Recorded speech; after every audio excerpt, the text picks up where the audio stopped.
showing. And we're up, by the way. Yay! Dun, dun, dun, dun, dun, dun. Terry's talking about when are we going live? I'm all ready. He's talking to me. We're going live in a second. And he's not even ready and starts the live show while babbling. You know? We just can't. It's just hopeless. You think I care? I don't know if you care or not. That's not my problem. What is your problem? My problem apparently is you at this moment in time. Ooh, that's pretty ugly right there. Uh-huh. Hello, folks, and welcome to another live edition of Dead Robot Society. I'm Paul E. Cooley. That's Terry Mixon. These are all bad people. So, Terry, say something. Something. So while I wait for my co-host to get his shit together. I'm together. No, you are not together. I am together. You are not together at all. Completely and utterly together. We have all these people watching, and you are not even ready. Pretty soon, the chat right there. The chat is going to fill up with chastising comments. Oh, I wish it would. Please give me more chastising comments. Highly ho, neighbors. Jeff. Hi, diddly ho. I loathe you so much, Flanders. Anyway, how the hell are you people? Terry, what the hell have you been up to? I've been writing and producing and discovered that I'm going to have to commit Cooley. I'm going to have to make this book longer. This Spoils of War is at 60,000 words. 90,000 is not going to cut it. It's going to have to at least be 120 at a guess. Maybe more. Oh my God, Terry's growing up. Oh my God. No, I'm just, I'm following my secret blood father, Brandon Sanderson, into writing these bricks that are. If he's your father, we got some serious timeline issues, and I'm a little disturbed by that entire concept, actually. How old is he anyway? He's pretty young. No, I think he's probably my age. He's in his 30s, right? 30s, 40s? I think he's probably 40s. Okay. Probably. I don't know. I might secretly be his father. One never knows. I'm sure somebody in the chat reads him and knows everything about him or something, or at least more than we do. Oh, there's Screamer demanding entrance again. So this 120,000 word book, huh? So you think you still have another 30 to go? I'm at 60,000 now. Oh, you're only 60. Okay. I'm at 60,000 now, and I initially targeted 95,000 as a good point for it, but I don't see it happening by then. I've got too many things that have to happen in this book one of this new series to be ready for book two. So it's going to be longer. I'd be really interested to see what your final word count is. I can't wait. Unlike the last time a story went long, I'm going to write this story out in its entirety. I'm not going to try to find a convenient place to cut it off. That did not work out so well last time. I wasn't pleased with how the story ended up there. So, and I know the readers probably weren't either. So rather than commit that same particular sin again, the story is going to be long. Sorry, Veronica. Oh, poor Veronica. Poor Veronica. Yeah, 128K seems pretty long for Terry. Yeah, it is, Tim. It is very. I think my maximum so far has been 104, 105, something like that. Whereas mine's 130. Timothy Niederreiter says he wrote one. Hello is 170K words. Holy crap. I'm hoping that I can wrap the story up before 170,000. We are not writing the Jelly Gator NATO book. That's not happening. She's narrated a 20-hour book before. See, based on the time scales of mine, that would be like 180, 185, maybe 190,000 words to hit 20 hours. I'm hoping that I don't have to go that far. I don't think that I will. But I've got certain milestones in this story that I've got to tag if I want to actually be ready to have her be a recruit in the Imperial Marines in the second book. I've got to do that. And I'm not even back to the Empire yet. So it's going to run longer than my usual. So be it. That sounds just terrible. Loathsome, in fact. Whatever.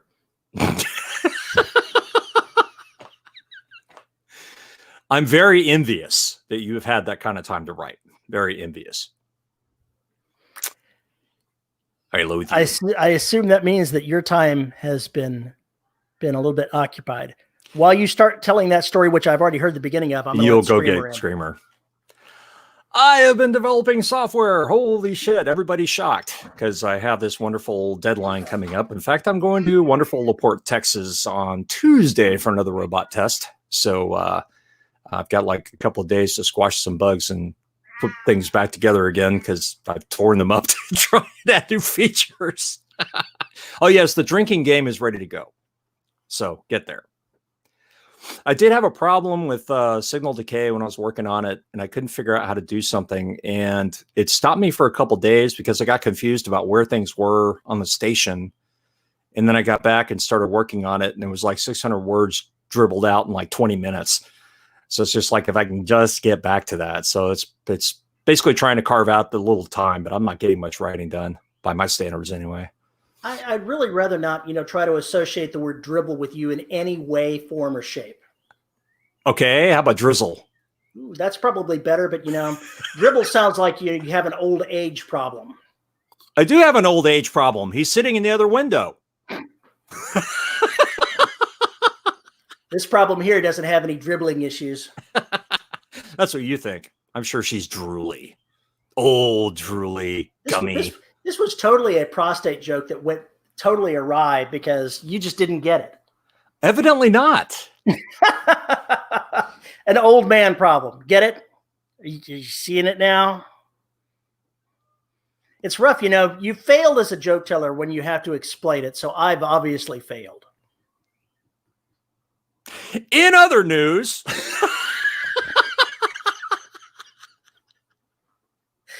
Veronica, should really make a bingo card for the live shows. Ooh, I want to see that bingo card. Yeah, I want to see that bingo card too. I think it needs to be something that's shared out on a PDF so we can get the rest of the community involved. Of course, DRS takes absolutely no responsibility for any liver damage or death that occurs while playing a DRS drinking game. We do not condone it. It's not official. What you guys do is your business. We're just here to, babble and that kind of thing. Hopefully entertain a little bit or something. It's not my problem. It's really not my problem. I had an interesting experience, Terry. Okay, tell us more. So I got tagged a few months ago for a reveal trailer for some movie called Underwater. And all these people were like, they're basically trying to remake The Black and they're fucking it up. And we're like, okay, whatever. So I saw a tweet last night by somebody who mentioned two movies and said basically that when COVID-19 is over, people are going to realize what they missed. And I thought that was kind of interesting. So I went and I rented Underwater last night. Underwater is the book I would have written to a certain degree if I had been comfortable with violating all the scientific laws they violated in this movie. You're saying they wrote Black NATO? No. But the idea of folks in a pressure suit 7 miles below the ocean is just a little straining. Is a little incredulous right now today. But I quickly just kind of ignored that and went on with it. It was actually a pretty decent movie. But you know what it reminded me of? The very same story I wrote for the Four Horsemen of the Apocalypse. Jury rigged. It was very much like Jury rigged. And I was just kind of like, holy shit, this is so bizarre. But anyway, I had heard all these horrible things about the movie before it had even come out. Partly, I think, because Kristen, whatever her name is, that was in Twilight, is the main character. And by the way, she's really good. It's a great little action, kind of cosmic horror sea monster story. And of course, I was just all over it, just completely all over it. So I really enjoyed it. Are you talking about Kirsten Stewart? Yeah, that's her name. Kristen Stewart. It's not Kristen, it's Kirsten or something. Kristen, like Kristen, who the hell cares? It looks like Kristen, but it's not. It's something else. It's whatever it is. Regardless, it's a typo come to life. It's a film that I recommend if you're into that kind of thing. You're just going to have to realize that it's got to take place 60 or 70 years in the future. There's just no way it could take place today, which is fine. As long as you're okay with that, you can go forward with it. But it was really interesting because it was the same kind of thing. We drill into something too deep and find something living down there. So that was kind of cool. So go check that out. You really should.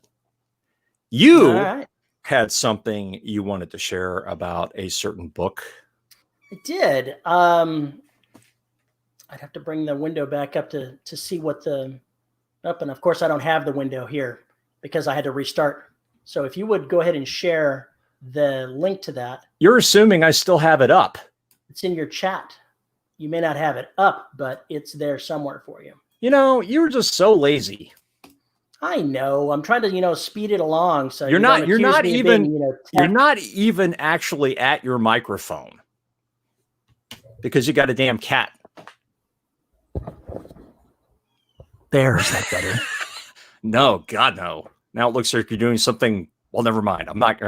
Yes, that's what I'm doing. It looked like you were trying to swallow a ball cock. You mean a ball gag? No, a ball cock. The thing that goes in the toilet. Yeah, I think I'll try to avoid swallowing any of those. No, not. It's in the clean tank. It's not unless somebody gives you an upper decker. I didn't even know that thing. An upper decker. You didn't know that was a thing? No, before Archer, I had no clue that was a thing. I had no idea that was a thing that people did or that people had done. It just never occurred to me to take a shit in the upper tank of a toilet. Oh my God. Terry, please speak into the cat. We're having trouble hearing you. And Sky Edwards says, what a place to join into. There's no telling what we were talking about. We apologize now for our sense of humor. Yeah, jump right into the show and go, upper decker, what the hell's going on? Might have been the ball gag part. One never knows. I said ball cock, which admittedly is worse. Much worse. Much worse. But a ball cock's a real thing. Ball cock's a real thing. So it's a ball gag, but we're not going to get into that. We're going to pass by the ball gag and we're going to go straight to this book you want to talk about. So put the link out there. I did. You're not even paying attention to jack shit. It's not in them. I don't see it. Because it's already scrolled up. No, it can't have. It is not. I've got a whole big wide window here and it is not there. It's right below Phoenix Hayes's Any Quantum Plastics, the kind where they're in two different places at the same time. Not seeing it. But is anybody else seeing it? Maybe it's just me. No link. No link. Well, that sucks. I can't put the link in there. All right, fine. So we'll have to put it up. You've been able to do the link before. You're like the master. You should be able to do it. It's not letting me put a link in. All right, fine. Unless I put it in here. Let me try it that way. There it is. All right, there we go. Apparently I was using the wrong thing. All right. So anyway, can we get to the goddamn book now? We can. This book is called Scions, the Black Lotus, and it's the complete tales of the floating world. And it is fantasy with the main protagonist being a half-elf, but it's got a distinctly Japanese theme to it. And when I saw this book on sale for 99 cents, I picked it up so that I could read it on my Kindle. And I've been hooked. I'm into just about ready to start the 5th of the 6th book that's on there. And it says print length, 829 pages, which is probably 4 times one of my novels. So these are probably 60,000 word stories for each of these. And they're really good. And they keep touching on themes and scenery and all the tags that are to a different kind of fantasy world than the ones that are normally the ones I would read. And I'm finding it very engaging. Is it the same characters throughout all the books? It's not a single point of view. It jumps around to usually 3-4 different characters in a particular book. It's going back and forth. And some of those point of views have died. Okay. So not always the same, but the half-elf character is a constant. In these particular sets of books, she's always the main thematic character. Okay. And how far are you into them now? Out of the 6 books that are in this set, I am about to start number 5. Wow. And when did you get this? Last week. Okay, so obviously you are very much enjoying this. I am. It's been a great ride, and it's one of the first books that I've read actually on the Kindle in quite a while. I usually just listen to audiobooks, but since I had this in text and I couldn't get it without spending a credit, I couldn't get it cheap, I went ahead and just said, okay, fine, I'll read it, and got hooked. Excellent. Excellent. That'd be a very, very happy author for you to do that. So that's something we both shared that's been entertaining to us. So what are when you say Japanese, are you talking about storytelling style or just the backdrop? The world, the setting has a distinct Japanese theme. The characters have Japanese names. The type of places that they frequent, like this book starts off with a section of the city called the Floating World. And it's basically filled with, among other things, geisha houses. Okay. And the main character is a spy, assassin type person that works in one of these great houses that basically they sell their bodies to the noblemen and get information and other things from them. So it almost sounds like it's kind of based on Imperial Japan. It might be. My complete understanding of how it all works, how the history of Japan goes, is not that thorough, but I believe that you're right. Because that's what it sounds like. Courtesans, the whole court thing, everything else, houses. That sounds Imperial Japan. But it's got elves and other things in it and everything else. Is it sword and sorcery, or is it kind of a mix of things? There is not a lot of sorcery, although there is magic and things that are magical are mentioned. It is very low key. It is not throwing spells type of thing. There might be an enchanted item. There might be the ability to have a very rare person that has empathy and can sense the emotions of others. But none of the primary characters have any of that. And they don't know people that have that, but they know it exists. Interesting. All right, now I'm intrigued. The most recent book that I read in this set involved them having to break into a safe that was constructed by dwarves using a combination of magic and mechanical. And it was tough. It required a lot of work for them to do it. I'm so shocked. Shocked, I tell you. Low magic. I have never heard that term before. Low magic. I did not know that was a thing. It's powerful magic, but it's not common at all.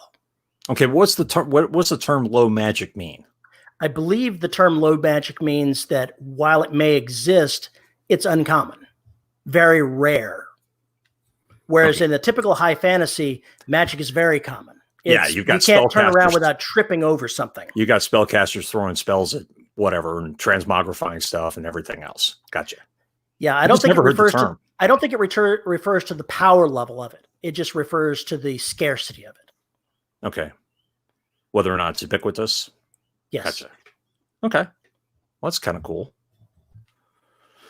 So is this something you could do in science fiction as well? Certainly. You absolutely could do something like this in science fiction. It would require, though, if you're going to hit these themes, you would have to have a very firm understanding of the historical time frame that it's coming from, because it's not something you want to get wrong. You don't want to get how the houses interplay. Even though you're using brand new houses, the methods in which houses maneuver against one another is kind of important for that kind of story. The machinations between houses is a very important element, both in historical Japan and in this type of story. Well, there's ways to do that, though. Yes, but I'm just saying that if you're going to mimic Japanese culture in another setting, you better understand the culture you're mimicking before you try it. Yeah, I agree. That's really kind of cool, though, where you've got the, you take there's several people have taken the Roman Empire and basically stretched it out into science fiction. Oh, yeah. God, I can't think of a single thing that hasn't been drawn out into science fiction or fantasy at this Probably point. not. Veronica says, so it's more alternate historical fiction where the alternate is presence of magic. I would say no, because the backstory is not historical. It doesn't pretend to be Japan. It doesn't in the slightest pretend to be Japan. It's just got the culture. It's just got all the cultural tags of Japan. And they don't give an explanation as to why. No, no explanation at all. Haven't seen anything that indicates it, but obviously it is historical Japan as far as the geisha houses. They don't call them geishas. They call them something else. The behaviors of how the houses interact with one another is probably different than historical, but you can see all of the foreground elements that would make it pseudo-Japanese come into the story. Very interesting. Very interesting. And it was so completely unlike anything that I've read in a long time that I'm just riveted by it. It's really easy to get lost in the story because it doesn't follow the same beats as the usual high fantasy that you read. This is basically, I don't know, Jason Bourne in feudal Japan, in imperial Japan. No, that's probably wrong, but you get the idea. It's definitely in a fantasy world that's based on feudal Japan. In imperial Japan, but I said feudal, but imperial is probably closer to the fact. Whatever. But it's definitely spies and assassins. That's what's going on. Yeah, that definitely sounds like something you would like. It is. And the spies and assassins in this, they're all women. There may be the occasional men. Some of the older men that are teachers are there, but since it centers around the floating world and the geisha houses basically that are in there, all of the spy assassins that we're talking about here, members of the I think it's the Black Talon is what they call themselves. Maybe Black Lotus is what they call themselves. Black Lotus, yeah. And they're all women in this because they're all in one way or another associated with the houses of ill repute, but they're not ill repute there. They're very highly valued in the society by the men for all the reasons one might expect. So they're not treated as second-class citizens for being women? They are treated kind of as second-class citizens. Okay. The houses hold their contracts, and in this particular case, like the half-elf, there is bidding to see who will be the one to take her flower when she finally blooms, so to speak, using their words. And it is not a female-dominant society, but it's the women making the most and using their disadvantages to their advantage in this. Okay. Fair enough. That makes sense. Like I said, it doesn't hit any of the beats that I see in high fantasy. Not usually. That's interesting. That's really interesting. It's not heroic. The stories that I'm reading in this, they're not heroic. The Black Lotus serves the Emperor. It's a secret organization that serves the Emperor. And so they ultimately follow his instructions and work out for his benefit and for the Empire. But they're willing to do what needs to be done. If somebody unfortunately gets in their way, they'll be killed. So this is basically, like you said, Jason Bourne. It's also kind of an action John le Carre with everybody kind of maneuvering around one another as well as playing the spy assassin game. But there's a lot of political maneuvering and backstabbing behind the scenes. There's some political going on, and I'm sure something just got knocked over. I'm not sure what that was, but that sounded really loud. You were saying? I don't know what I was saying before the clattering began. There's a lot of maneuvering, but the politics, while it's an element, they're not engaged in the politics. They're having to maneuver around whatever the politics is. Okay. So if you really wanted to broaden that story out and make it absolutely monumentally huge, you could basically do kind of what The Expanse did, and you have a major character who's sitting over on top of things, not necessarily controlling everything, but participating in some of it. And then you can make it really big and bad with the uppers going around circling one another while they're using the other people to do that. Summer Wilson says that looking at the author's bio and the names that she saw, they're Chinese, but I don't know. Maybe it is Chinese, but maybe I don't understand how this all works together. I thought it was Japanese, maybe Chinese. Maybe more Chinese. Maybe I've got it wrong. Huh. I'll certainly admit it.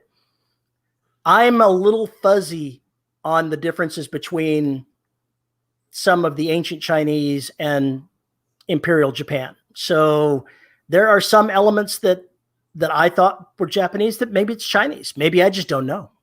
Maybe you're just a dumb old white guy. Maybe I'm a dumb white guy. Maybe you're a dumb white guy. It could happen. I'll certainly admit to that. Nathan asks, are you going to write a fantasy now? No. Like I have time. Yeah, whatever. Yeah, exactly. You won't have time until you get done with that RPG, right? Yeah, I'm not going to do an RPG. You're not going to have lit RPG, I meant. Oh yeah, I'm going to do that, but I'm not going to create a role playing game. No. Sorry, not me. Lit RPG. I thought we were on the same page, but apparently not. This goes back to your prostate joke. We had somebody on talking about making actual role playing games, so I went with just what you said because it could have been accurate.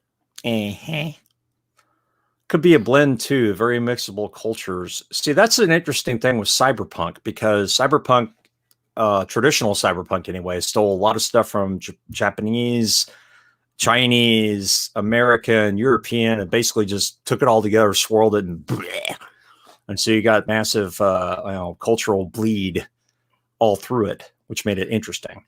Go ahead and talk a little bit. I really probably should look and see what that crash was. Oh, good. You're going to leave me on the hook. How many of you people have read Gibson? And if you haven't, why haven't you? If you haven't read Neuromancer, get on that because it's like classic, going to be classic forever. Some say the Japanese took many things from the Chinese culture and made it themselves. I would say that when you have cultures that are constantly at war with one another, eventually there's going to be a lot of bleed between the two. And with Japanese, let's see, what was it? Korea, China, mainly. So that's what they do. I mean, everybody does it. All cultures basically steal from one another. America is a great example. We steal everything and then just Americanize the shit out of it. That's what we do. That's what we've always done. Yeah, every culture takes from its neighbors. Whoever you do business with, you are going to have to learn some parts of their culture in order to trade. And in that time, things are exchanged, foodstuffs are exchanged, jewels, everything along those lines. And all of those things have cultural baggage with them. So of course they're gonna go with that. Just imagine if you had a group of aliens out there and we started trading with them. You think their culture is not going to start having some effects on us? And yeah, look at Rome. Rome was another place that stole everything, primarily from the Greeks, but then they moved on and stole more stuff. So go figure. That's what they do. There's always it's something when you're going to write a story that takes place out of modern age and you're basically inventing a world. I think that's something you really have to keep track of, is how those cultures intermingle. Because you got dwarves, elves, and all that kind of stuff. Guess what? They're going to steal from each other all the time. Have I ever heard the term palimpsest? No, I have not heard that term. You will have to explain what the hell that is. I have no clue. I'm now going to sit here and wait.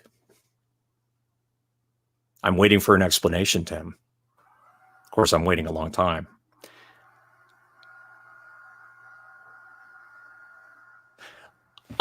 Maybe I should mute Terry. You're not having the best day, but so far it's better than last week where we had to restart the stream. There we go. All right, he's muted. Who's typing? Somebody typing? Hopefully somebody's typing. Okay, finally, he's getting back. The overlaying features of different... Okay, overlaying different features of cultures and stories that rise through history. Oh, okay. Huh. Never heard that term before. Never heard that term before. Different works display or respond to features of older work.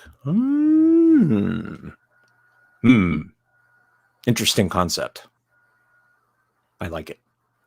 Terry, what happened? Bear knocked over something in the storage room.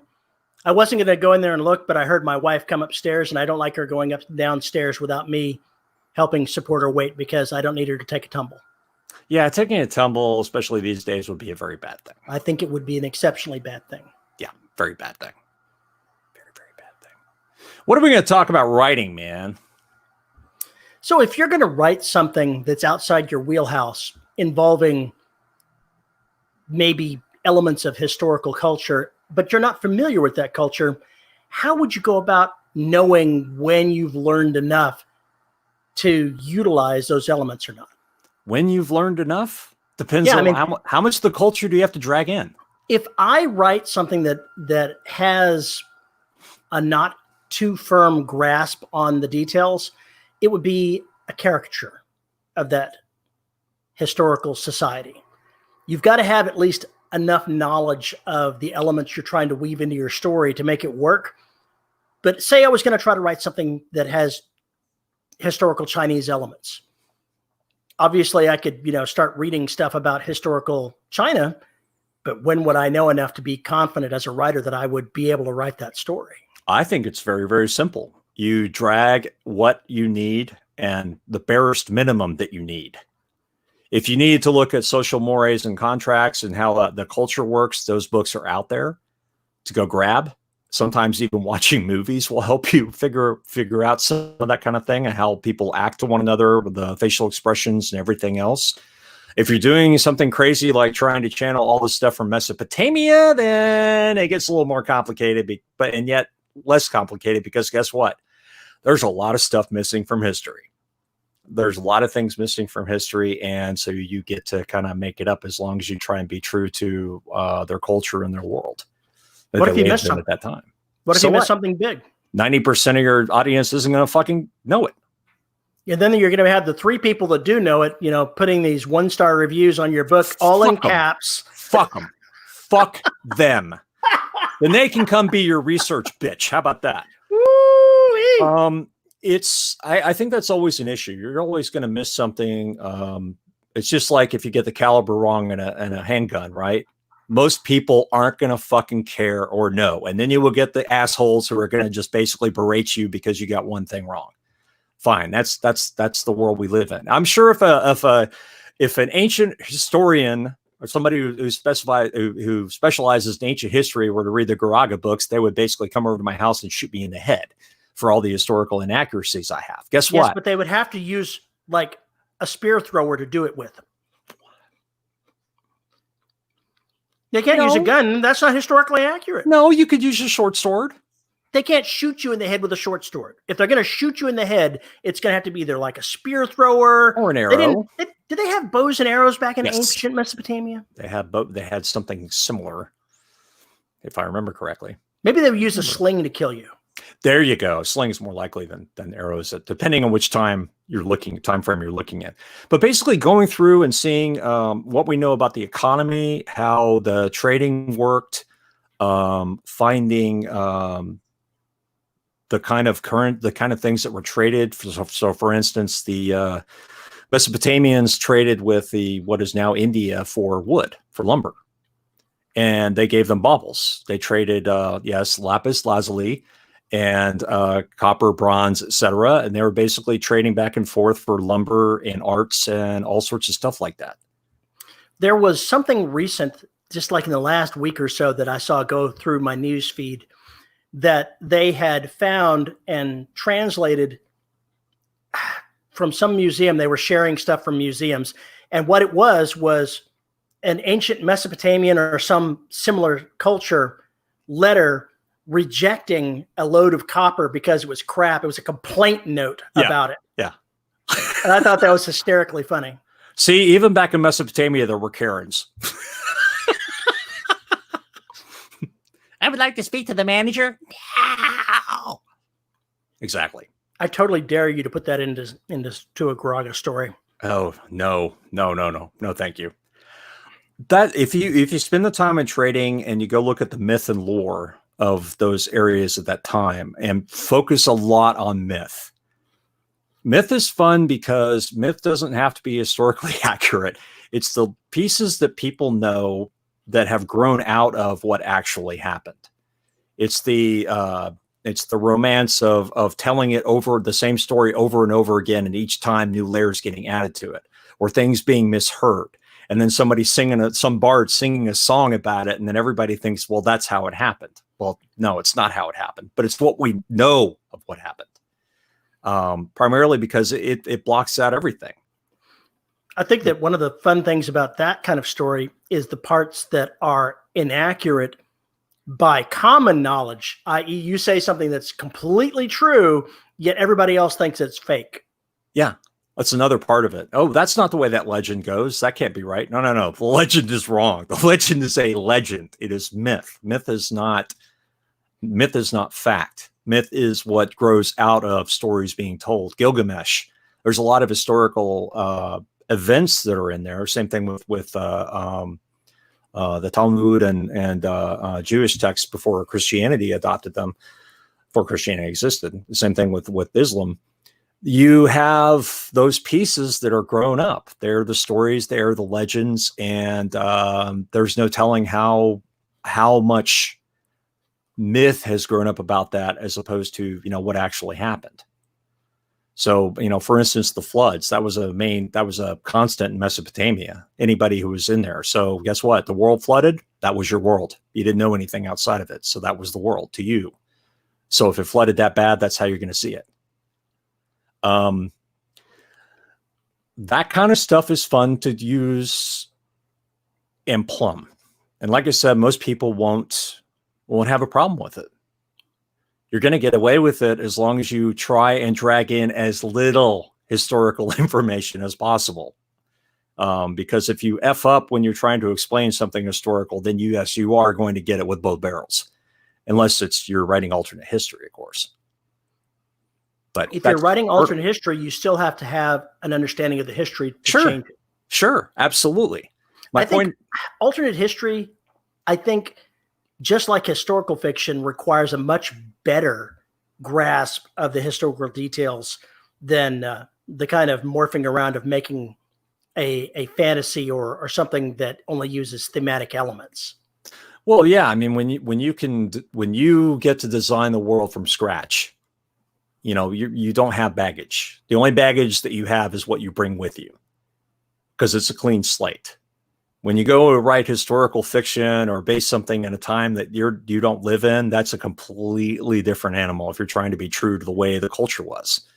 I would be interested to see somebody from the aughts try and write a book that takes place in the 80s. That's going to be kind of difficult for them to get the feel of exactly what was going on in the 80s without reading a whole ton of books and listening to a lot of really shitty music. I had that same feeling when I was watching the Captain Marvel movie. Haven't seen it. It's because they said it in the 80s.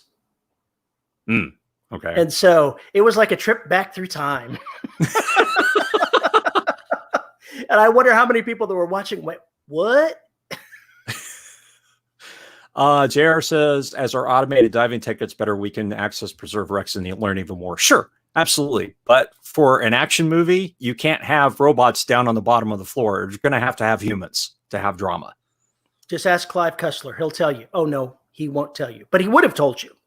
Oh, see? Oh, yeah, I guess he is. He passed away recently. Okay. All right. I sort of remember that now. I've never read any of his books. You're missing out, because if you're talking nautically based action adventure, he's the man. Yeah, except I'm sure he doesn't go down to the bottom of the ocean 7 miles below. Maybe. I doubt it completely. Unlike that guy that did Avatar, who just felt the need to dive to the bottom of the ocean. James Cameron? Mm-hmm. There's actually a documentary I haven't been able to watch, which is that they actually chronicled that whole thing from the creation of the sub, how they created the sub, to do that. Cameron's first dive, which almost went bad. They had to pull him out way early because they had a problem with the sub, and he almost died. And it's very fascinating to see what they did and the tech they had to do to get that thing down there. And it's amazing that basically it's the same old deal. You can solve any problem with enough money and time. And he had both. And he found the right people to do what he wanted done. He found exactly the right people to do it, and they did it. And at some point in the future, I hope we'll have a lot more stuff like that where we can actually go down and do that kind of exploration. Nathan is saying, what about the story about Tom Cruise going to the ISS for a movie? I'm not even sure that they were talking about him going to the ISS. He is going to use, what is it, Virgin Galactic to go make something in space, but I'm not sure that it's at the International Space Station. It may just be in orbit or in space in the Virgin Galactic ship, whatever that is. I don't know the details of it, but I did see that story. Can we send Tom Cruise into space one way? Yeah, that'd be kind of nice. I'm kind of completely over his shit. He's going to jump on the couch now that you've done that. Fuck him. That's really sounds kind of crazy, but I have been wondering how long it's going to be before they actually start trying to film something up there. But I think it's going to be a long time because we got a lot of work to do to get to that point. Because think about that. You're going to spend 6 weeks in space to film a movie? Where? Better film fast. Better film real fast. Maverick's Last Flight. I like that, Veronica. That's good. I like that. I feel the need for cosmic radiation. Oh, God. Yeah, the question is, going to be, what does filming in space gain you? Absolutely nothing. It's actually going to be a huge pain in the ass. It will be a huge pain in the ass, but the thing that it would gain you is getting all of the strange bits of zero gravity, or microgravity is the actual word, that you would be using in space that is really hard to film in a gravity well.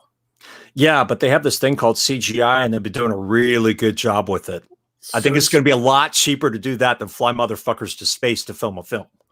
You know, the only reason that they would do that is to advertise the service getting him up there. That is absolutely it. It is all about publicity. It has nothing to do with actual any kind of NASA has confirmed he's going to film at the ISS. I see. Maybe it wasn't Virgin Galactic. Maybe it's SpaceX. Who knows? I've forgotten who it was that was talking about doing that. Phoenix says the irony is they'll send him up there and use green screens. No, here's the irony. This is awful for me to even say this. Here's the movie. They send an actor into space to go film something at the ISS, and something happens and all the actual astronauts are killed, leaving only the actor alive. That would be a story. Leaving some 25-year-old hunk up there who's dumb as a post to get shit done. Leaving Tom Cruise in orbit. It's now a real documentary. It's not a movie. Tom Cruise must survive in space. Oh, I love that. That is. I would actually go to the theater and watch that. Oh, especially if he gets ejected at some point or the thing implodes, something along those lines. I'm all over it. It couldn't be worse than Gravity, okay? Sandra Bullock in Gravity, that's basically what that was. Anything they filmed that involved an actual space emergency could not be worse than Gravity because it was terrible. I actually liked that movie because I was able to put the scientific shit in the back of it and just move on. It was just an awful story. I actually liked it. Single person survival. And also the kind of things your mind does to you when you're isolated and everything else that goes along with it. I kind of like that movie. I'm sorry you have such a problem with it, but I do. I hated that movie. Of course, because you're one of those purist people. It had nothing to do with the science. I just thought the story was crap. Well, how would you fix that story? I would stop having everything be an emergency right one after the other so that you could take a breath and actually have a story. So you think it was too crunched together? I think it was way too crunched together. And what did she have? She had like 2 hours, 3 hours, 4 hours, something And like every that. single moment of that was her scrambling around trying to prevent her death. Correct. Every literal single moment without a moment to breathe. That's not true. She had that wonderful moment where she thought George was still alive and floating next to her, and he was talking to her. Didn't he open her pod? I think he opened her Soyuz capsule and came in there. I can't remember how all that worked. That is what happened. It was so creepy because I looked at it, I was like, no, this is not really happening. She's fucking delusional. Hypoxia. That's what she was suffering from. Hypoxia. It was I found all that pretty good. If I was going to write a book of it though, yes, you would have to have more pauses, more beats. Because it kind of throws you in the soup pretty quick. You burn out after a while of having the high octane story that doesn't have the beats inside of it.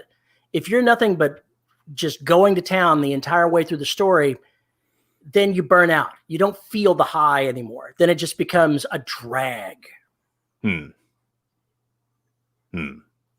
So literally when I say that I didn't like it for storytelling reasons, that's why. It wasn't that anything that happened in it bothered me. It's the fact that it was all 10 speed ahead all the time. I'm going to kill a cat. I was going to say, I keep seeing your camera bounce up and down. Cut it out. No. That is not an excuse for you to grab more of it. Yes, it is. Yes, it is, Dad. Shadow, I don't have a water bottle. I really need to invest in one. The problem is if I shot him right now, he would pull everything out of my computer because he's tangling himself up in it.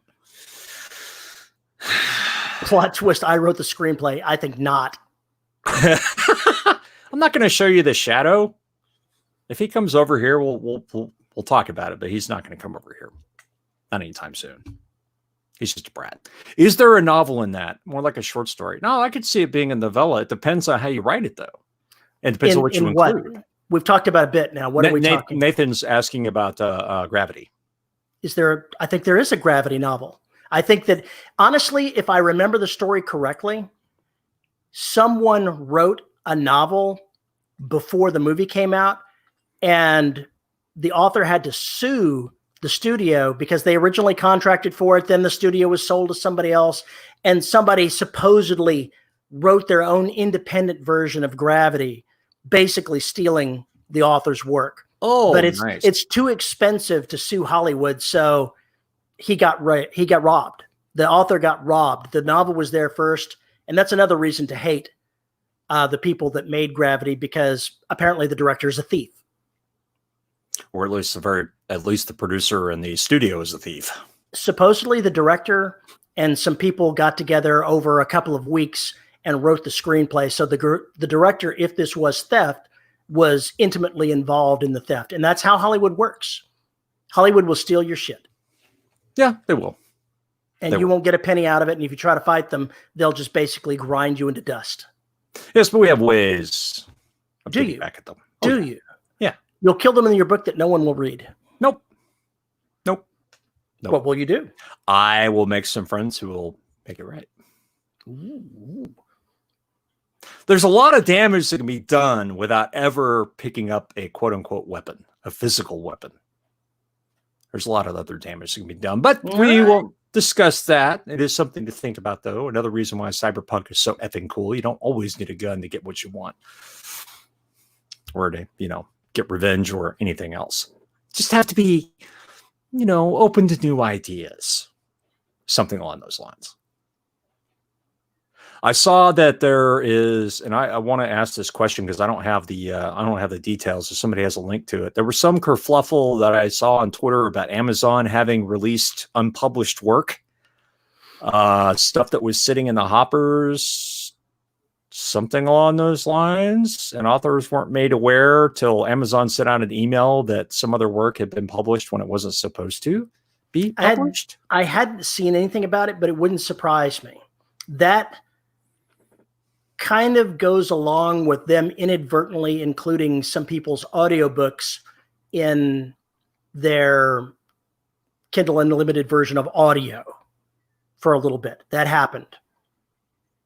For a couple of months, 3 months, that happened. I'm gonna really watch Amazon. I fucking hate them. I think if they ended up publishing drafts, I think that's an actual oops. I don't think that they would intentionally publish unpublished stuff that wasn't quite ready. I don't think it was intentional. It just shows you that their infrastructure is not quite what it's all up to be, and they only admitted it way after the fact. I'm pretty sure that their audio publishing was intentional. Even though they say it wasn't, I think it was. I think that the Audible has been completely screwed since Amazon. This wasn't Audible. This was not Audible. This was Amazon linked in the audio versions into the Kindle Unlimited Amazon platform for some books so that members of KU could listen to the audio. And I think it was intentional. It wasn't Audible. I'm not sure how to phrase it right, but this was not Audible doing it. This was Amazon, the corporation doing it. Yeah, but Amazon owns Audible, and Amazon probably got the audiobooks from Audible because that's where they are. Undoubtedly, but it's a fine distinction to make. It wasn't Audible doing it. It was Amazon doing it. It wasn't the subcorp. It was the actual corp that did it. Yeah. It's all the same. You will be Borged. You will be Borged. Pretty much. Speaking of, I'm looking at Gumroad now to replace my store with. Okay. I've heard the name. I don't know anything else about it. Yeah, several years ago, they did not have the ability to sell physical products. They do now, which is interesting. But it's all digital. You can pop up, you can even put movies up there for streaming. They have, apparently they no longer have the upload limitations that you used to, where it was like you could only upload like 250 megs of files, which for an audiobook ain't shit. But I checked that out, and it's basically free. It's $10 a month if you want your own personalized storefront. It's $10 a month, but they only take 3.5% of every sale, something along those lines. That's a good deal if you can actually drive enough traffic to the site. Well, duh, that goes without saying. No, actually, it does need to be said, because a lot of people say, oh, screw Audible, screw this other place, I'm going to do that. And while it's morally laudable, it may not be financially for everybody unless you're making a point. No, it's not financially viable. All you have to do is look at me for that. Along with podcasts and everything else I do, it's obviously not generating profit. Of course, did you just say that you are the negative example in this particular story? Fuck yes. I am the complete negative story. I'm totally bad. Do everything I don't do. Do all that, and you should be fine. You'll be Terry. Do everything I don't do, and you'll be Terry. I would not put it quite that way. I make plenty of my own mistakes. Thank you so much. Yeah, but different ones altogether. Different ones altogether.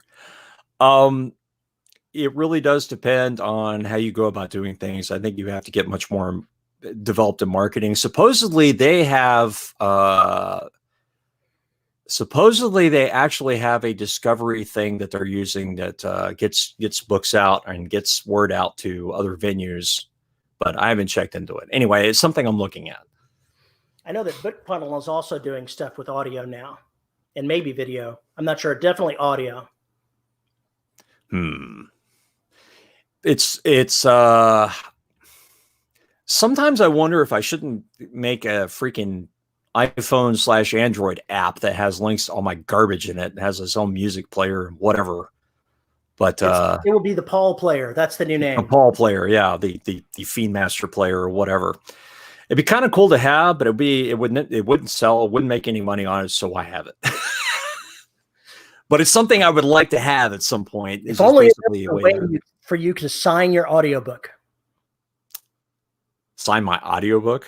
I know that you had the program for signing the book, but I was just, being different. Signing ebooks, yes. Audiobooks, not so much. Just being sarcastic. Yeah, you're just being an asshole. Pretty much. There's the name. Cooley Content is the name of the app. No, Veronica has got an iFiend because we loathe you. That is totally right. You now must do it. I fiend. Oh, I love that. I love that. That is awesome. You're going to be sued by the Church of Satan for putting that out there because that is their official app name. iFiend. iFiend. I love it. I love it. Back in the day when I first started podcasting, I had this idea when I came up with the Fiends collection to have Fiend Feed. And what it was is basically a Facebook style clone where all the serial killers that are in the Fiends collection would have their blogs, their murder maps, and all sorts of stuff like that. And I got talked out of it because it was kind of like, dude, you do realize if you do this, some crackpot out there is going to actually like use this for something. And I was like, oh, okay. All right. Maybe I won't do that. Severely poor taste, but I like the idea of it. I like the idea of it a lot. But there are some ideas you probably just shouldn't pursue. That would be two of them. But I really like the iFiend. I hadn't really thought about that. That is awesome. You can't get the Twitter. Somebody's already got it. Oh, do they really? Yeah. I guess I shouldn't be surprised by that. Still, I like it. And it's actually in the Urban Dictionary as somebody that's addicted to their iPhone. An iFiend. Mm-hmm. Okay. That makes sense. I looked to see whether or not it actually existed because I was curious at that point.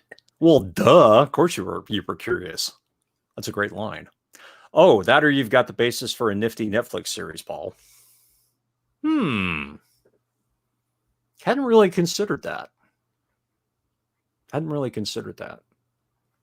The original idea for the Fiend Master was somebody who had put together a data science thing and was basically finding out all the places and finding all the patterns the cops weren't able to get because they weren't using a massive amount of computing power to put it all together. And therefore he could find those people just by looking at where they were and putting the things together. And what he was trying to do was explain to the cops, this is what you need to know to go get these people.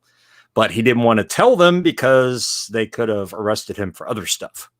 It sort of sounds like a show that I watched for a while where a guy that used to work for the NSA left a backdoor into their system.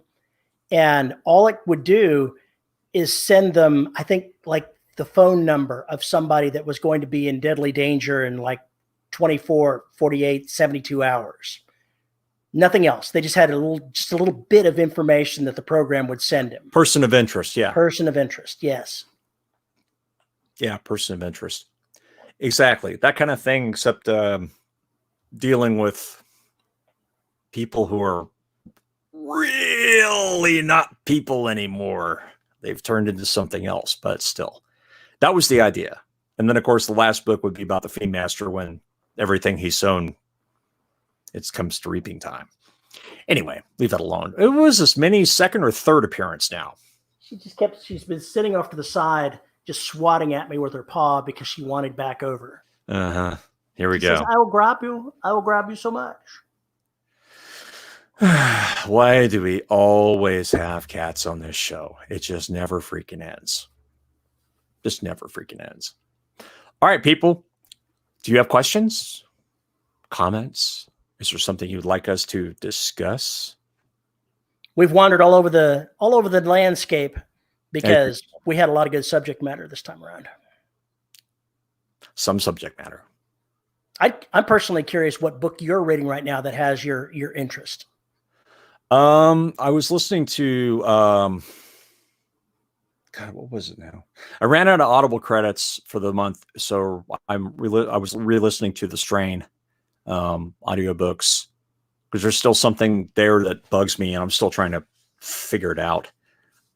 So I go back and listen to it every once in a while. Plus, I just love the way the narrator does stuff and the voices and everything else. It's research. It's always research.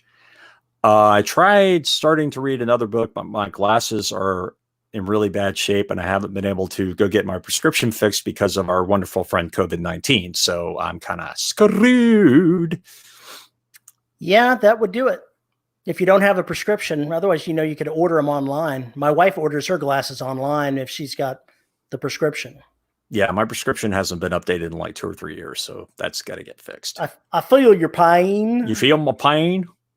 But then again, every time I go, my prescription is still relatively close to what I already had. So I'm not suffering too badly. Veronica asks, how do you find alpha readers for your work? Do you need alpha readers to stay on target? I basically need to have, somebody ride along behind me with a lasso to pull me back on target. I used to have folks that would read it up front, and I stopped doing that because I wasn't getting the type of feedback that I wanted. Either you could interpret that as they said, oh, you're doing fine, or they're just not being firm enough in saying, this thing you're doing, I don't think that's a good idea. So since it wasn't working out for me, I just dropped it.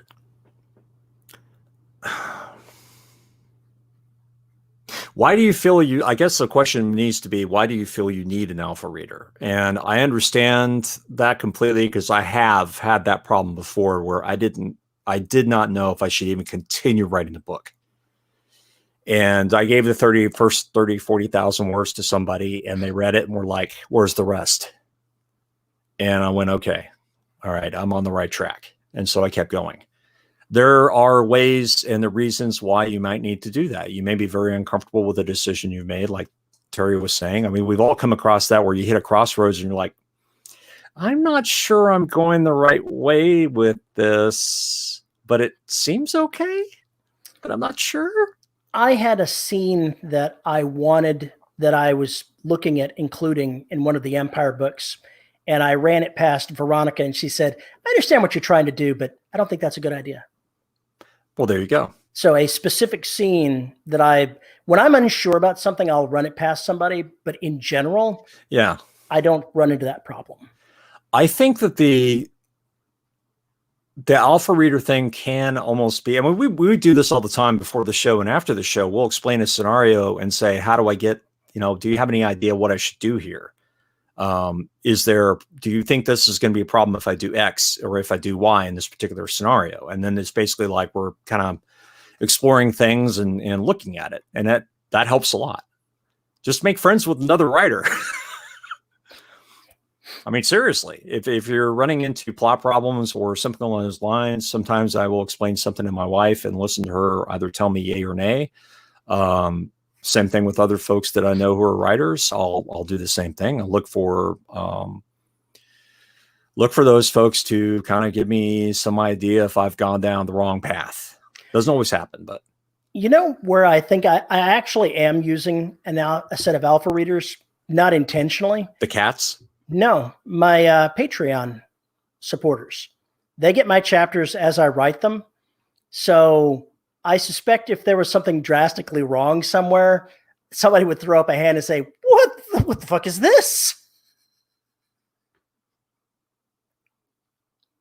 Are you talking? Because you sound mute to me. Crap. Forgot to turn off my mute button. There we go. Oh, now I was saying something and now I've lost it. I was talking Patreon and how they would tell me what the fuck. Yes. I think if I've got the first 4 episodes of Trident up, I've been waiting for somebody to comment and go, what the hell are you doing? But it hasn't happened yet. We'll see when we get to halfway through the book, whether or not the audience goes, what are you doing? Where is this going? Why? And I'll be like, oh, fuck. I'm not too worried about it. Not too worried about it. Hopefully I didn't jump the shark. Hopefully. I think after you've published as many books as we have, you're not going to create an utter dog. You're not going to go so far off course that it becomes a what the fuck moment. Oh, you never know. Well, my books are full of what the fuck moments. Well, yeah.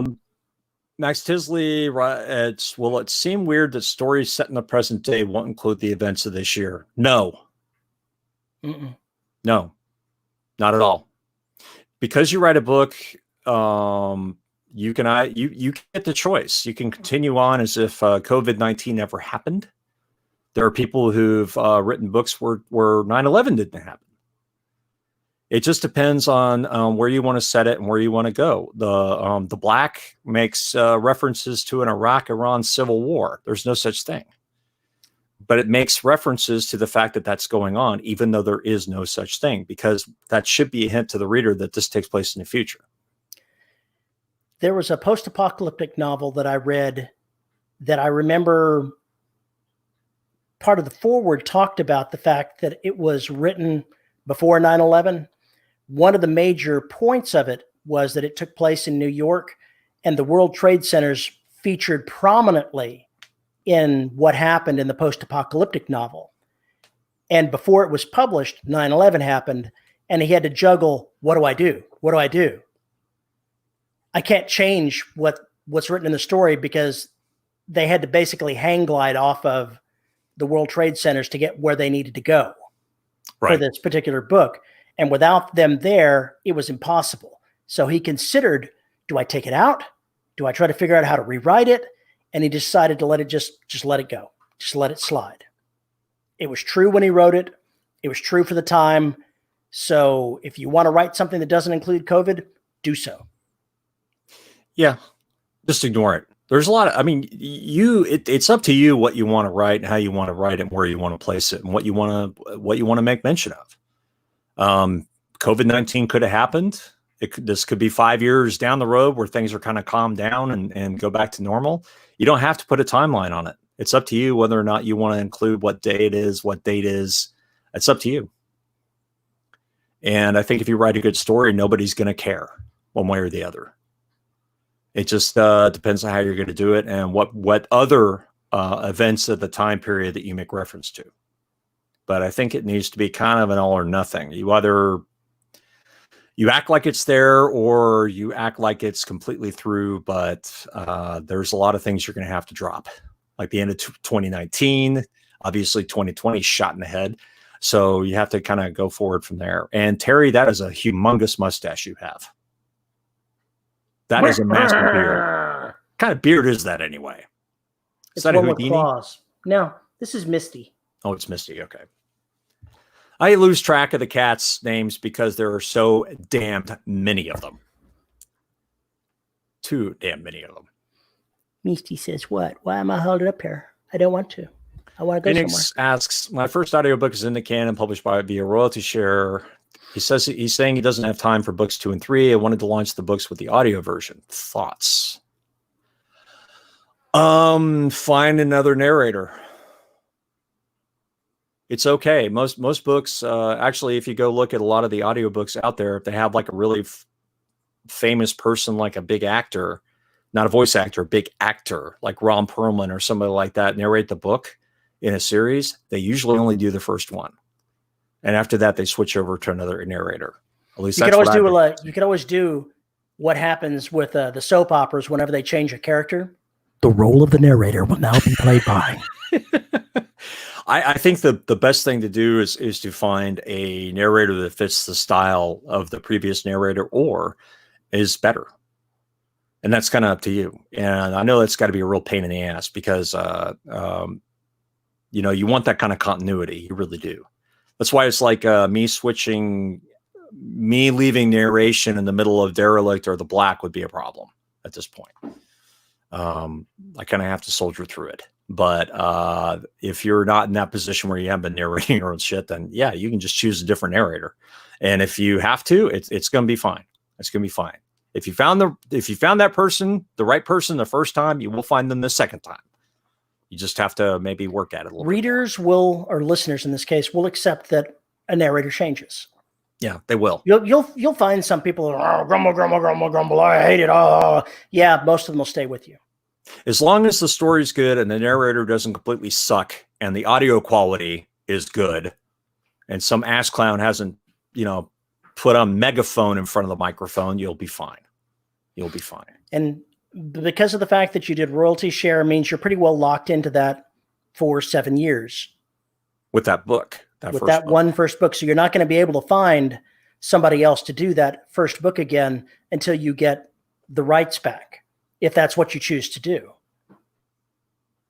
So just roll with it. Find somebody else to do books 2 and 3 and just keep on going. We could easily find our novels dated if there are real long-term shifts. Yes. Everything you write is dated. The moment you write it, actually, the moment before you write it, it's dated because you are living in the past or writing in the past about the future or present. Forget it. I hate time. Anyway, bottom line is the moment you get it published, it is dated. It absolutely is dated. Every day there's something new happening in the world. You have to accept that you write the best novel you can at the time you write it, and you write with the information you have when you write it. Things are current there. You can't go back and update your books because a pandemic happened. You can't go back and change things because a war happened. You just have to accept that your reality for these novels branches out the moment you decide to write them. If you've written it without COVID-19, then COVID-19 isn't going to happen until you make it happen in your story whenever you choose to, if you choose to do so. No matter when you're writing, what time it is, you are actually writing a snapshot. It is a snapshot of time. Even if it's an imaginary universe, it is a distinct piece of time. When you're talking about modernity and, modern day news and everything else, no matter what you do, that's a snapshot in time. It's not going to go forward. It's not going to go backward. It is frozen. So you have to consider the fact that when you are telling those kinds of stories, yes, things are going to change big time. If I write this massive story about how Russia, comes over and takes over Europe and blah, blah, blah, and then suddenly, 5 seconds before the book is published, the Russian Federation collapses completely. Guess what? My book is now alternate history or something along those lines. How many far future science fiction novels involve the Soviets colonizing space? Yes, exactly. It's a completely different animal. Think about every Cold War book that's out there. All of them are ridiculously dated now. I forget which role-playing game it was, but there was one that dealt with, various portions of the area around Earth being colonized by different countries. And the role-playing game was based on a good chunk of them being from the Soviet. Jerry Purnell and folks that wrote books like Sparta, S.M. Sterling and Jerry Purnell, I think it was, combined to write these books. And I think the Soviets, their far future counterparts were the big villains of this. And they didn't change it after the Soviet Union collapsed. No. Sure, the USSR can come back, but JR, it's dead right now. That's the point. I don't think that it can come back because all of the satellite states that made it up, most of them are not going to be willing to go back to something like that. There would have to be a war to retake them. And that's a lot bigger than it was back when it happened the first time.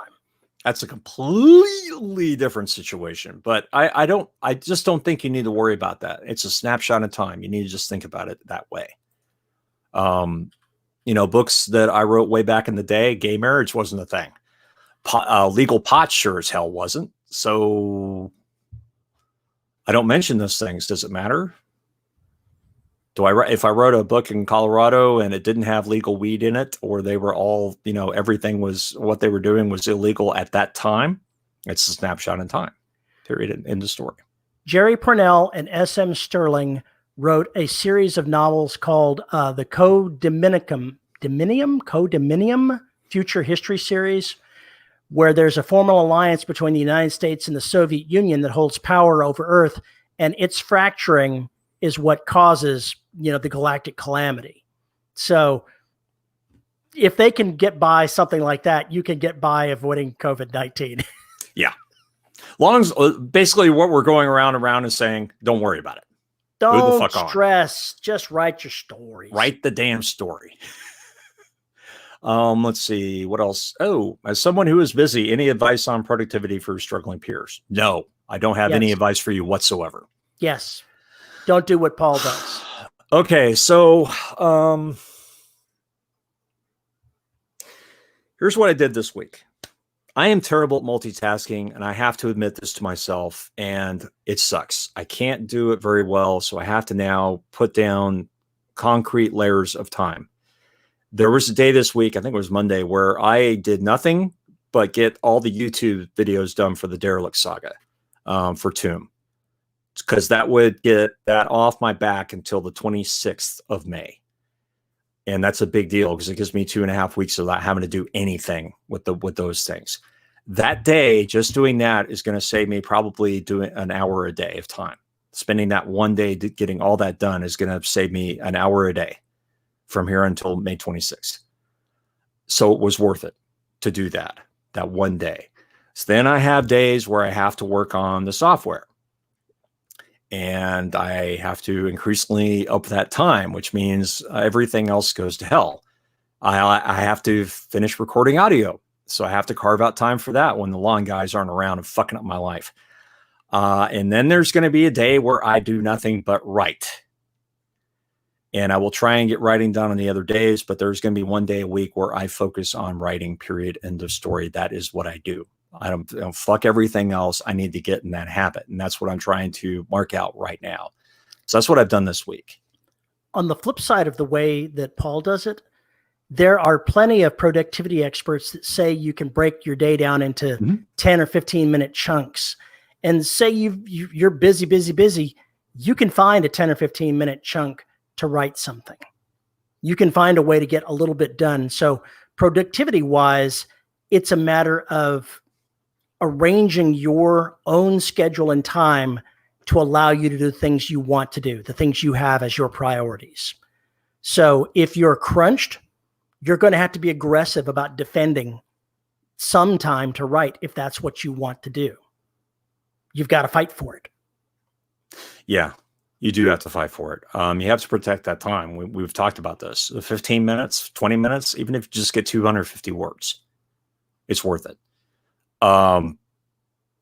I keep getting distracted by other stuff that's going on around me, and I'm fighting for it really hard right now. Really hard. And the other problem is I get tired, and there's just only so much of the day. I can stare at code and then I'm kind of brain dead, and I need to stop thinking I need to work 12 hours a day because it's not really doing me any good, and I'm not really getting anything more done. I'm a full-time writer, and that in some ways is my downfall for productivity, because I'll get up in the morning and I'll do writing. I'll sit in my office doing writing related stuff until 3 p.m. on most days. If I really look at it though, at most I'm getting 2 or 3 hours worth of focused writing time. And the rest of the time I'm doing something else. I am not exactly the most focused human being on the planet. I could double my productivity if I really put my nose to the grindstone, but then it would be work rather than fun. And I would have that kind of mental problem to deal with. By the way, Nathan says the stream is not safe for work. There's a cat bathing behind you. Cat butt, whoop, whoop, whoop, whoop. Veronica says it's hard when you're home and the space you have hasn't been for writing for a while. I imagine it's even worse right now with folks who are dealing with children who are at home. Everything's at home. Everything is now in chaos because any routines that you had are torn asunder, completely torn asunder and wrecked. So you have to come up with a new routine. You have to find a new place to write. I can write on library. Not right now. You can't. Oh, that's true. This is true. Not right now. You can't. Right. We're talking about how do you do this in time of COVID-19? Yeah. Okay. I was thinking I had to leave the house when they were doing the flooring, and I went to the public library, and it was productive. Yeah. Yeah. Okay. Another thing you can do is you can use something. I'll use the electronic device that I have here, the Amazon-based one that I won't say its name because then it'll think I'm trying to do something about it. I can tell it to set a timer for 20 minutes and then focus on that sprint of doing whatever I'm going to do. And once I commit to doing something, once the timer is going, I can stay focused. How much writing did you get done on your phone back in the day? A ton. I've written several novels on my phone. There you go. So yes, JR, when you go to the toilet, if that's your only, while you're pushing one out. This novel is crap. This novel is officially called Crapper. It was completely written on the crapper. 15-minute increments and three wipes. Crap on. Crap off. Yeah. Can I put a a link or name to the app. What app? What app? For the doing the sprints, I have an Alexa. Now it's looking at me. Mm-hmm. So I basically tell it to set a timer, and it does, and then it tells me when the timer's up. Yeah, you can just as easily use your phone. That's what I do. You know what I used before I got this? I have it right here. Oh God, here we go again. Here we go again. No problem. What is it? Chess timer. Ah, yeah. So I bought a cheap chess timer. You could set the time for whatever you like, and I could set it for 20 minutes, start it, and it's sitting there in front of me counting down. Right. Veronica is like the mistress of the Pomodoro. So there you go. Pomodoro. I am kind of ashamed to admit this, but for the longest time, every time she said I did a Pomodoro, I thought she was making some little stuffed pony. I didn't know what it was. I assumed that this was a craft thing and she was making a stuffed pony. And I just had this vision of, I did 12 Pomodoros today. And they're like all lined up by her monitor. Dude, I almost spewed tea into my microphone and across the monitor. Oh my God. Oh my Luckily, God. I found out, I was wrong before I just made a total ass of myself by asking to see pictures of her crafts.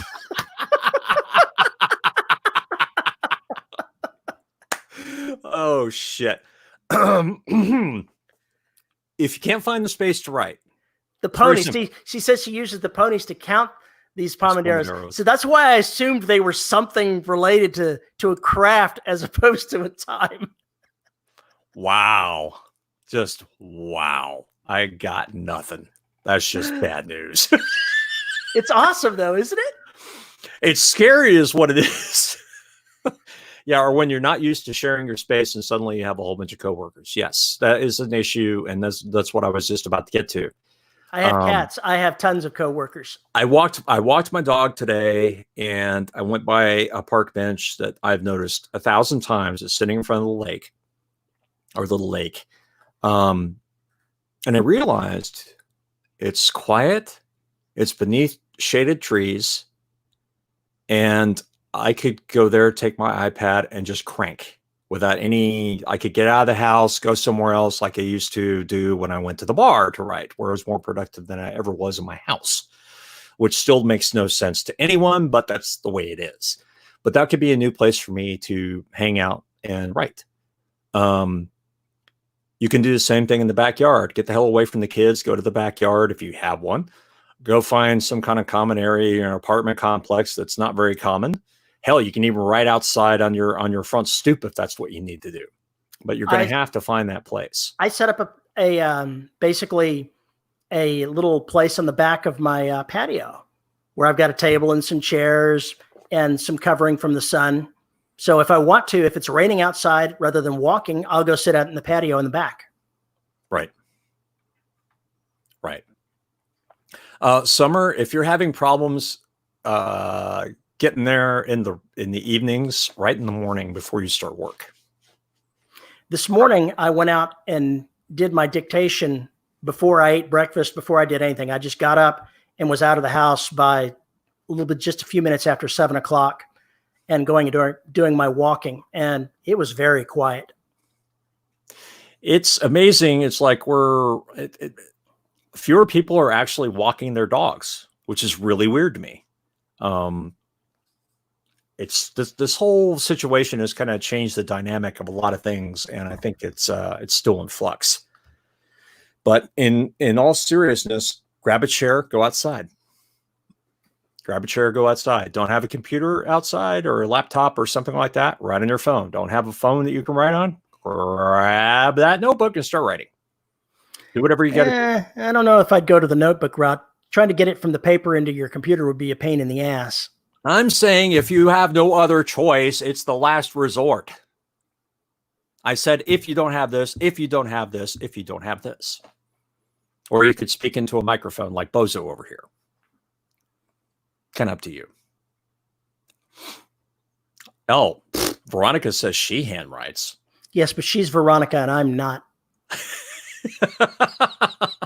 Pen and paper are great for outlining. Yeah, they are actually, because it's malleable. Everything seems very malleable. For some reason, when you put it down in digital, it has more. It has more staying power in my head than it does if it's on the if I wrote it I wrote it with my hands. I don't know why. It's really weird. First drafts on paper. Yes, I can see that. I can see that. But I can't write like that. Until your baby screams and your world comes crashing down. Yeah. Until the cats in the next room knock everything over. That too. Or, the entire army of every lawn maintenance person in the universe descending on your neighborhood en masse, from 8 till 5. That's Saturday. They're out in force on Saturday. Oh, they're out every single freaking day but Saturday in my neighborhood and Sunday. It's during the rest of the week they completely screw you up. But then you got the neighbors who screw you up on Saturday and Sunday. Your neighbor that yodels while chainsawing? I don't have one of those. If I did, they'd be buried in the backyard. They would be currently fertilizing the rest of my yard. That's how that would work. Because fuck that. Strangely enough, Max, I still have a whiteboard sitting right here, and I have not wiped it in 10 years, and it still has the outline for closet treats on it. And I have not wiped it off. Yeah, good luck getting it clean now. Yeah, maybe fait accompli, but it's funny because I go and look at it every once in a while, and then I compare it to the book in my head, and I'm like, how the hell did this ever get written?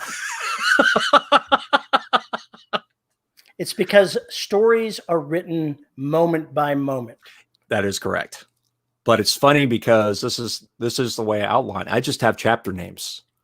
I just have chapter names written with almost no detail. I think you should go ahead and outline your next story using just song names. The song that's going to set the theme for each one. You don't even say who's going to be there, what's going to happen. Just song and artist, song and artist, song and artist, song and artist.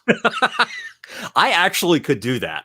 You could. I couldn't do that, but you could. I thought about actually, and I have done this I actually have several soundtracks. I have a Derelict soundtrack. I have a Black soundtrack. I even have a Garaga soundtrack. And I throw things in there and take things out of there all the freaking time and reuse them for other stuff. But it's all about mood. It's all about atmosphere.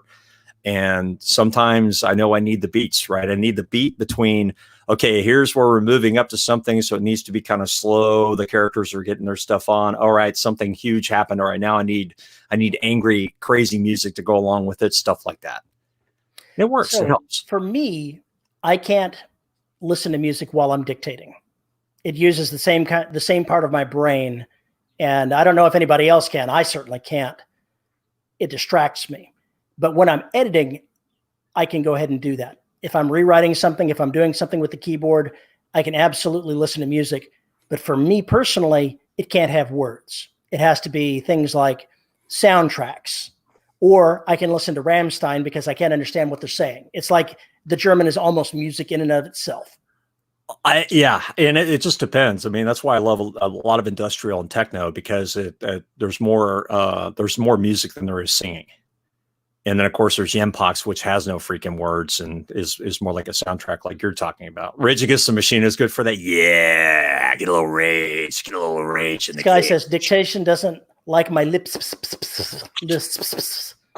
But it doesn't like the way I pronounce either, but I've trained it. So it's acceptable now.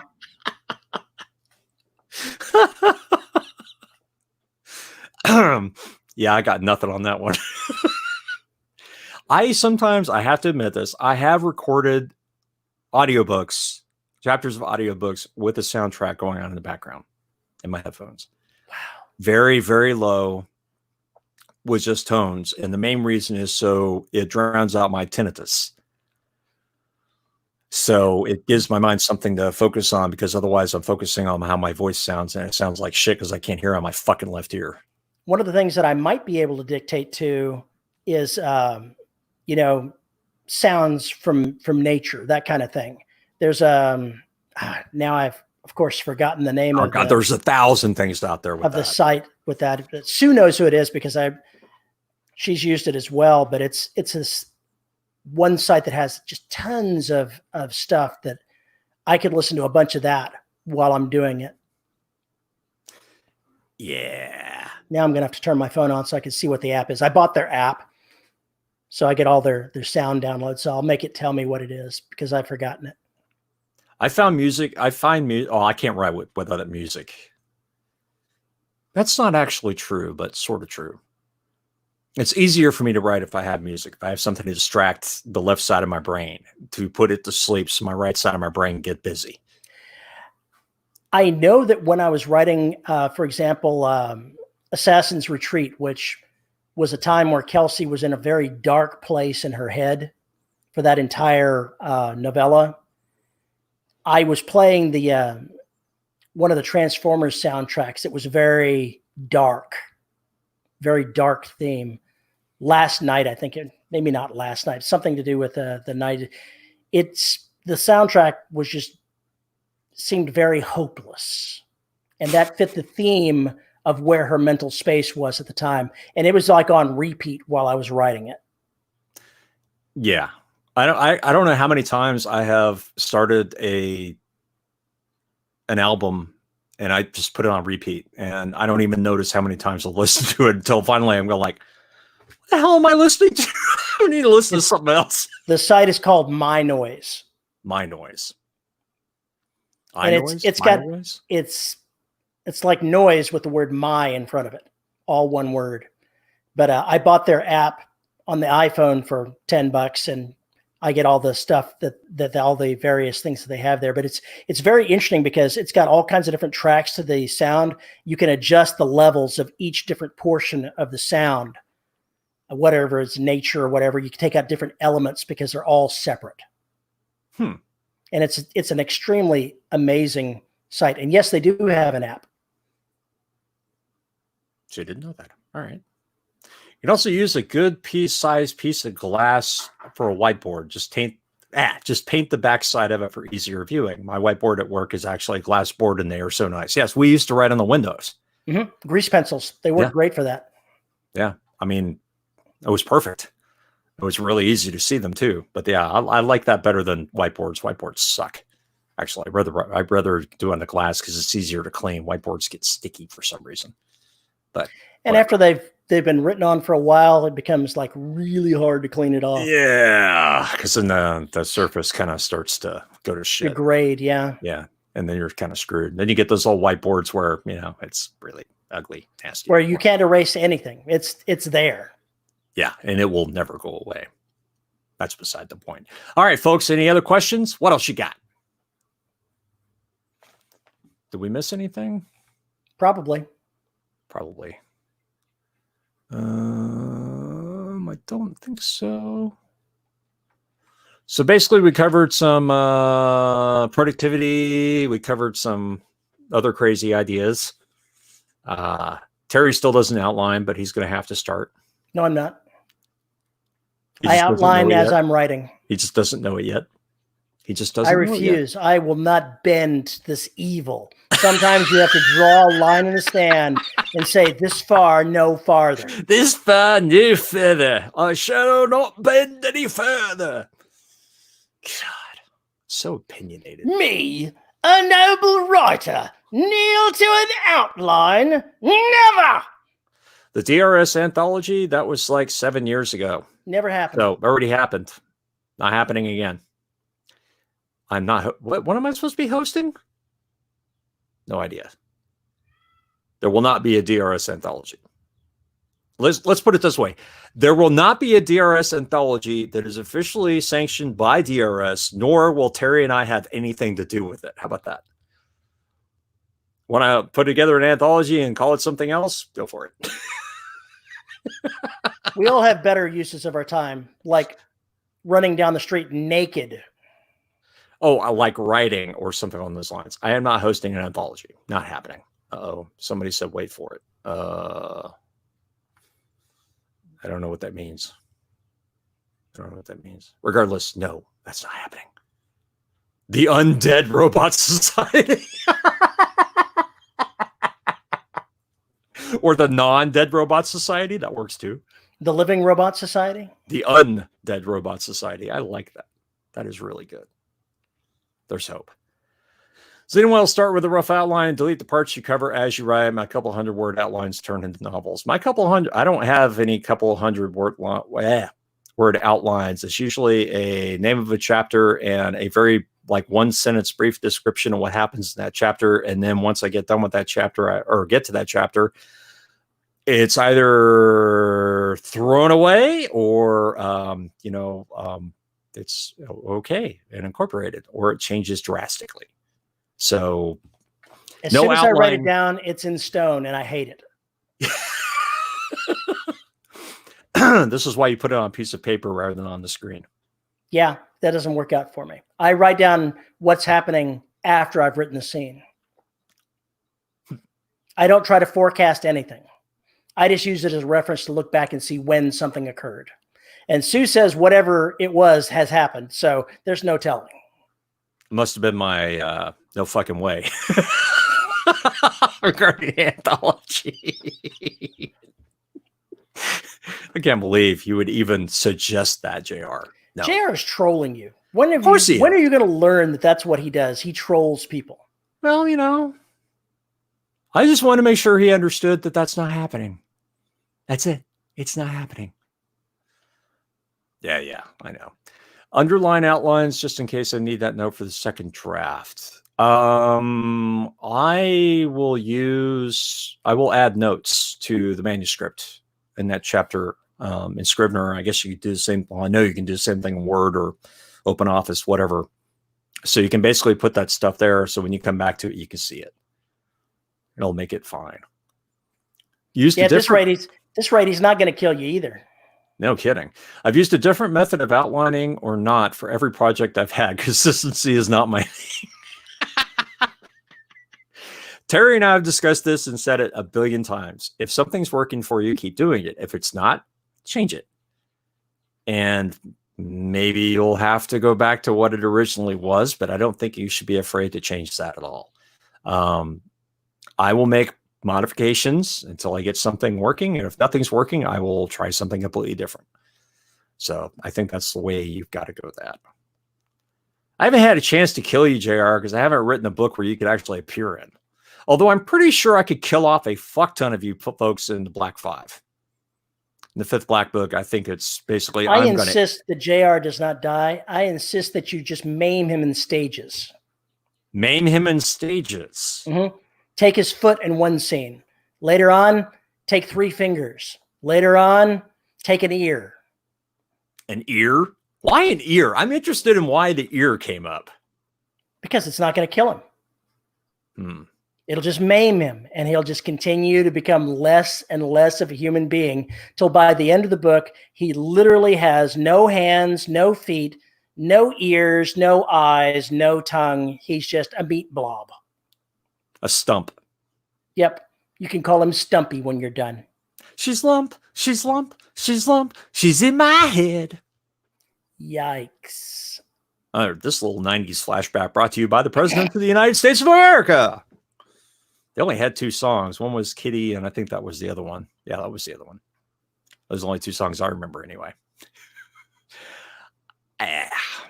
I'm pretty sure I can clean out the entire graveyard in the 5th Black book. I'm pretty sure I can kill everybody. No problem. Yes, the Humperdinck death. Exactly. Yeah. Princess Bride, right? Yeah, Peaches. Yes, Peaches. Okay, 3 songs. We are not doing a musical episode. We are not doing a musical episode. Still being trolled. Again, we are not doing a musical episode. One of these days, we'll have to come up with a song we can sing together. Oh my God, let's not. Oh, come on. We have to do it. And it has to be something. It has to be something about writing and cats. Writing and cats. Nice. Think about that. Only if we auto-tune. Just don't say the words pussy pin, because it might just, it might be taken the wrong way. That's a totally different story right there. If it's more to the erotica part of things. Yeah. On that note, Someone needs to go through the episodes and splice things together so they are singing. Yeah, there you go. There have been several points that we have sung. So, yeah. Feelings. No, it's from the A-Team. Ceilings, nothing more than ceilings. Well, excuse me. Screamer has something to say about that. Apparently, yes. What are your thoughts on the value of keeping a book within the confines of a specific subgenre? Depends on the subgenre. Yeah. And I don't know. I don't think I could actually do that. Confines of a specific subgenre. I don't know what that means exactly. I don't know how that works. Yeah, Nathan, you go ahead, man. You go ahead and go through all the episodes, grab all the places where we're singing, and you go ahead and put that together. For those of you playing the drinking game at home, what is this, sighting number 6? Anyone? Bueller? So I think we've seen Minnie 3 times, Misty twice, or Misty once, and we've seen Screamer at least 2 or 3 times. By now, they should be in alcohol poisoning stage. Yeah, pretty much. You should be there. Kind of like playing the Archer drinking game. You won't survive 1 episode. Just let Screamer sing the song of her people. Which he does quite well. Yes. Shadow does that too when he wants food. He will now play the music of his people. The keyboard is getting blurry. Yeah, I don't doubt it. So is the screen and your actual grip on life. All right, we've been here for an hour and 40 minutes. So we should probably let these people get back to doing something productive, like writing. Yeah, writing, eating dinner. Those kinds of things. Trying to recover from alcohol poisoning. Yeah, apparently that's a thing now. How'd that happen? What's wrong with you people? Right, I said you people. What are you going to do about it? It says Mother's Day over there? Yeah. Oh, Max, you're in Australia. I keep forgetting that. Yes, I think you're in Australia. You're in Australia, yes? I can't remember. Oh, by the way, we got a sales tax update. Now yeah, I thought he was Nazi. Now, apparently, Patreon's going to be collecting sales tax. For some things. Yeah, for some things. Here we go. Well, if you have something to tell us about what you heard in this episode, you can contact us at show@deadrobotsociety.com. You can tweet me at Paul_E_Cooley. You can join the listeners of the Dead Robot Society Facebook group where all the crazy happens. We have to think that. And you can also go to youtube.com/DRS podcast if you want to see our ugly mugs. You can, wow, I've really lost my train of thought. We have to thank our wonderful host, Pod Hoster, who makes all 14 bazillion episodes of the Dead Robot Society available. If you want to support us, you can find us at patreon.com/DRS podcast, where you can get some exclusive content and those kinds of things. And, at the $10 level, you get your name read. And our $10 patrons are Andrew Smallwood, Chris Winder, Drew Bernardi, Isabel Cushy, JD Barker, Nathan Cosby, Rick Shaw, Cheryl Winters, Tony Eljoy, and Veronica Jaguar. Thank you so much, folks. We really appreciate the help. Screamer says thank you. She says thank you? Yes, well. It's too goddamn funny. Oh, my Lord. Okay, on that note, we're going to get out of here. All right, folks, take care. We will see you next weekend because we have nothing better to do, and you don't either. Apparently not. Take care, folks. Bye-bye.